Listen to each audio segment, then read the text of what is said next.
They say this is a big rich town. I just come from the poet's part. Bright light, city life, I gotta make I never took a straight path nowhere. Life's full of twists and turns, bumps and bruises. I live, I learn. I'm from this. What's up tout le monde. Nous revoici pour un nouvel épisode de la série Ambition is Priceless, qui veut dire l'ambition n'a pas de prix pour ceux qui ne parleraient pas anglais. Si vous venez d'arriver sur la chaîne, pensez à vous abonner, pensez à activer la petite cloche. Donc aujourd'hui, je suis avec monsieur Julien Gréau. Introducing Hollywood's new action hero, Julien Greo.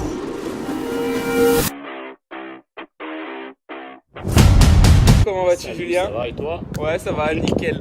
Pour celles et ceux qui ne te connaîtraient pas, pourrais-tu te présenter en quelques phrases? Je m'appelle Julien Gréau, je suis originaire de Saint-Barthélemy aux Antilles.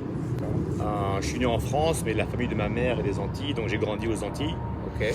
Et puis, voilà quoi. J'aurais aimé qu'on revienne, pour placer le contexte, qu'on revienne un petit peu sur ton parcours. Alors, si je ne me trompe pas, arrête-moi tout de suite, tu viens du milieu des arts martiaux, Voilà. tout d'abord. Donc en fait, tu parlais du sport. Oui, pour Ok, l'instant, d'accord. ouais. Donc en fait, j'ai commencé avec les arts martiaux. J'ai commencé par le judo. D'accord. Et après, j'ai fait du karaté. Mais à l'époque où je faisais du karaté, c'était à Tahiti. Mais on n'était pas assez pour faire des catégories de poids. Donc on faisait des catégories d'âge. D'accord, ok. Donc tu peux avoir un gars de 13 ans contre un mec de 13 ans. Mais donc j'ai commencé à faire de la musculation vers 13-14 ans.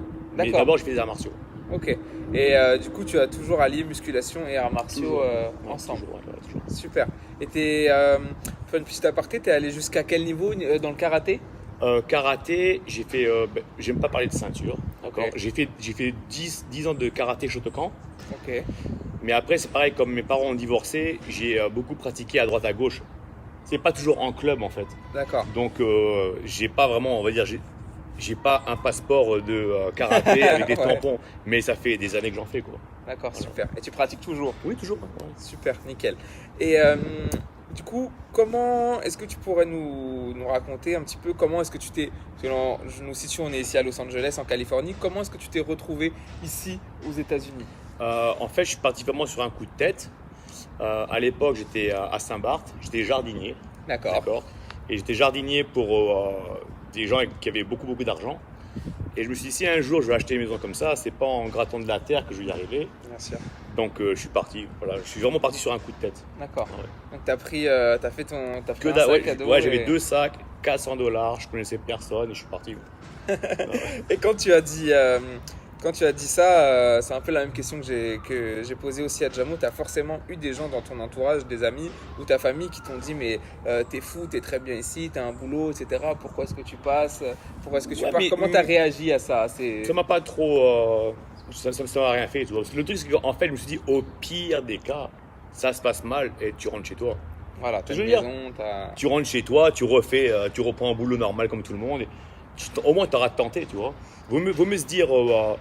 Vaut mieux y aller à la rigueur, tu te plantes, tu rentres chez toi, plutôt que de dire si j'avais su, j'aurais dû essayer de faire ça, tu vois. T'as pas Donc je me de suis dit, regret. au pire des cas, je rentre chez moi. Ouais, c'est ça.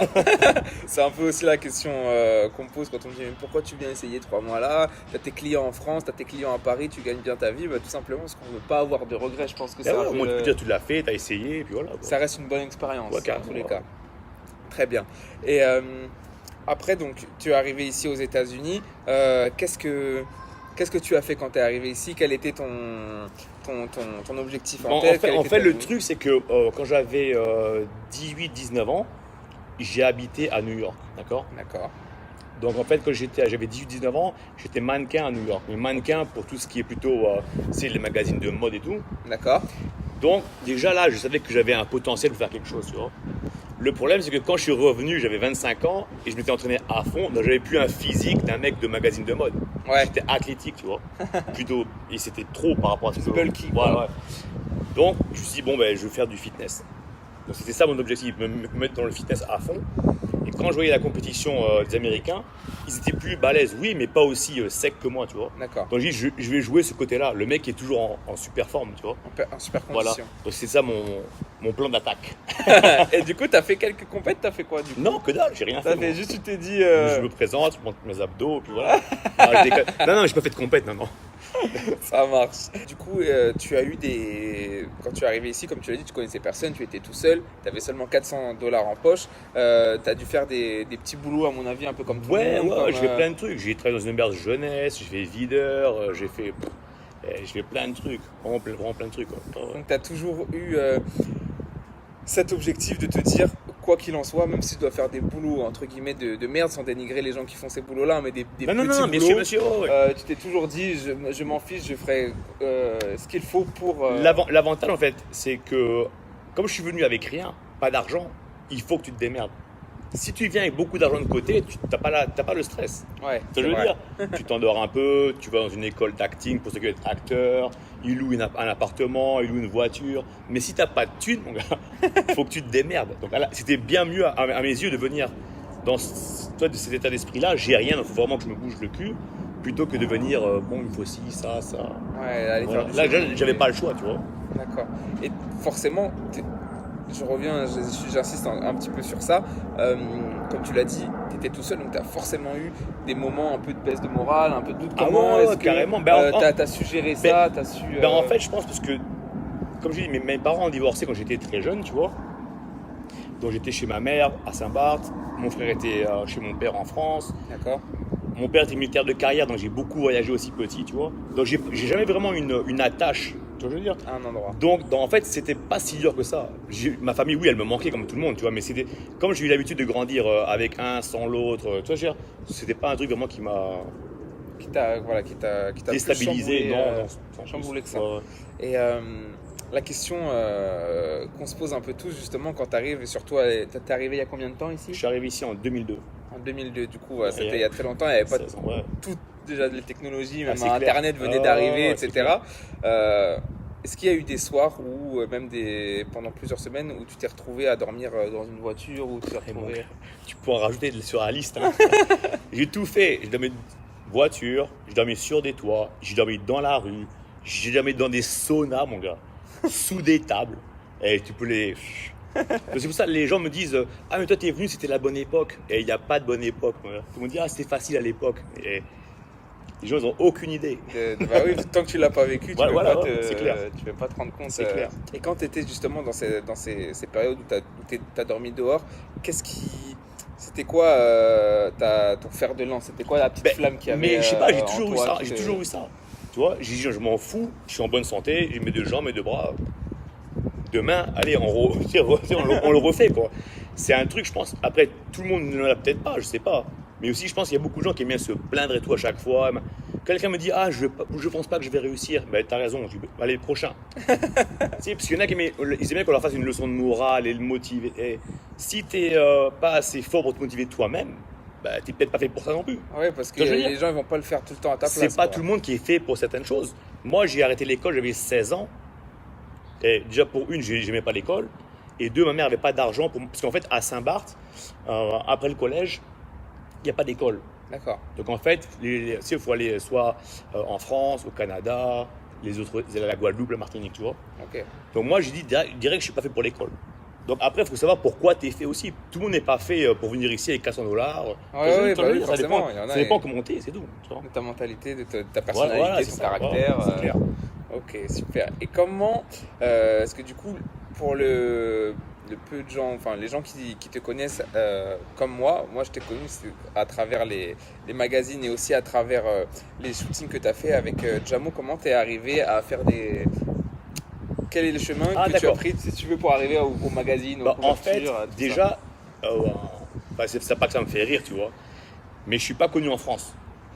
Mais ici, dans le milieu du fitness, je parle, hein, tout le monde me connaît. Parce qu'en fait, à l'époque où moi j'étais dans le fitness, il n'y avait pas, comme tu as dit, tu sais, tout ce qui est social media, les Instagram, les machins. Donc en fait, en France, mais c'est qui ce gars-là, Julien Gréaud, tu vois.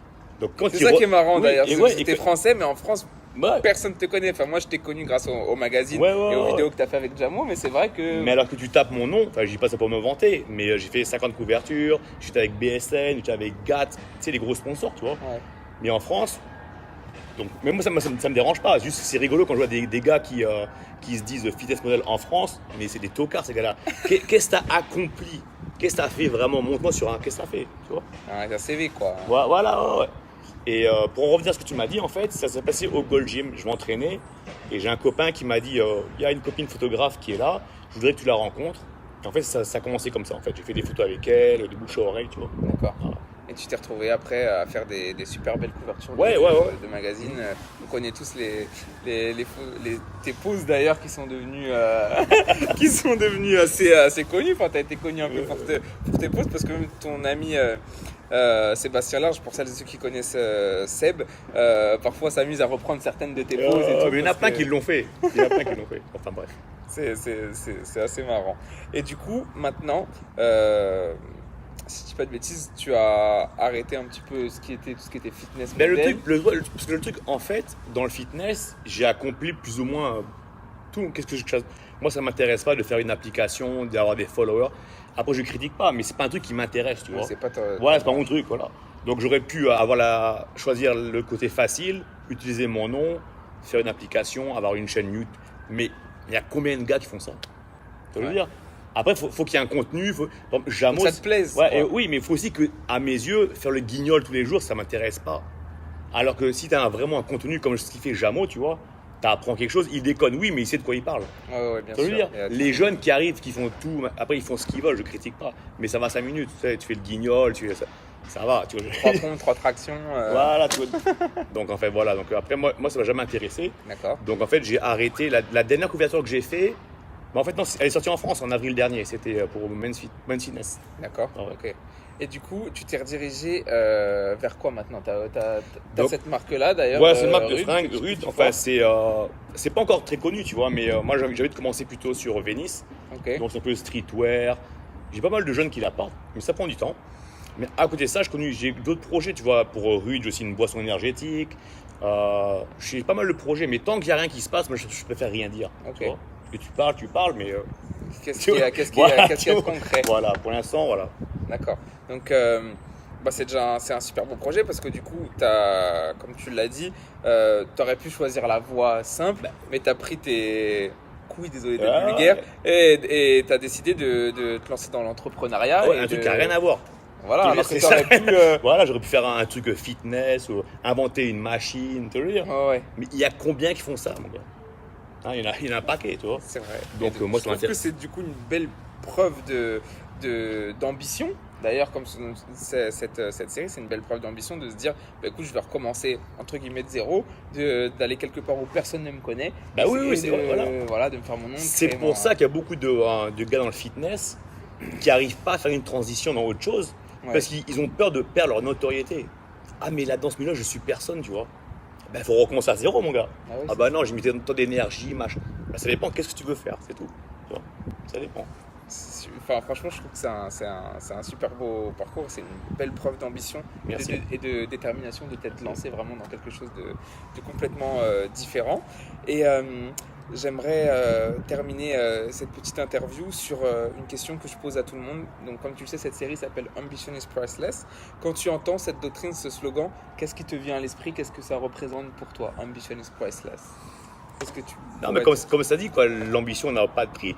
Le truc, c'est qu'en fait, si tu as un rêve, si tu as un but, moi, à mon âge, j'ai 42 ans, j'ai pas c'est un rêve, c'est un but.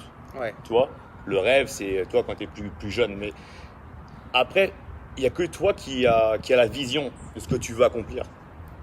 Donc, c'est pas tout le monde qui capte. Tu décris quelque chose à quelqu'un, mais il ne réussit pas à comprendre c'est quoi en fait ta démarche. Quoi. Ouais. Tu vois ce que je veux dire? Je dis le meilleur exemple, tu vois, c'est quand tu lis un bouquin par exemple. Toi, tu lis une scène, on te décrit quelqu'un dans le bouquin, tu vois les gens d'une façon. Bien sûr. Moi, je la lis, je les vois pas pareil que toi.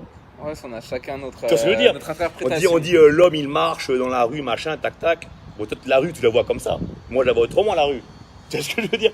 Donc, c'est pas facile d'expliquer à quelqu'un ses objectifs. Il faut juste. On n'a pas la même vision des choses, tu vois. C'est juste ça. Ok, donc, donc pour toi, tu déterminerais plus l'ambition. Quand on va dire ambition, c'est comme un but que tu te vois atteindre, un objectif que tu t'es fixé. Ouais, c'est ce que ça me donne en tête. Ouais. Mais encore une fois, comme je disais à beaucoup de gens, tu vois, il n'y a pas une façon d'y arriver. Bien sûr. Je veux dire, la démarche, c'est ça. Ben, si c'était comme ça, tout le monde ferait la même démarche. Comme tu aurais pu arriver ici aux États-Unis, ça n'aurait pas marché. Tu aurais tu serais parti dans un autre pays ou tu serais retourné en France, tu aurais essayé la même chose et ça aurait peut-être Voilà, marché voilà, ce que je veux dire, c'est en qu'à France. à la fin du compte, réussir, c'est quoi vraiment, tu vois ce que je veux dire? Enfin, voilà. Bah, c'est super, en tout cas merci beaucoup Bah, je de t'en ton intervention. On va vous laisser avec le fameux slogan Ambition is Priceless. N'oubliez pas, si vous le voulez, vous le pouvez, d'autres ont pu le faire, donc vous aussi. Et on se dit à très bientôt. À plus. Ciao, ciao. Bye bye.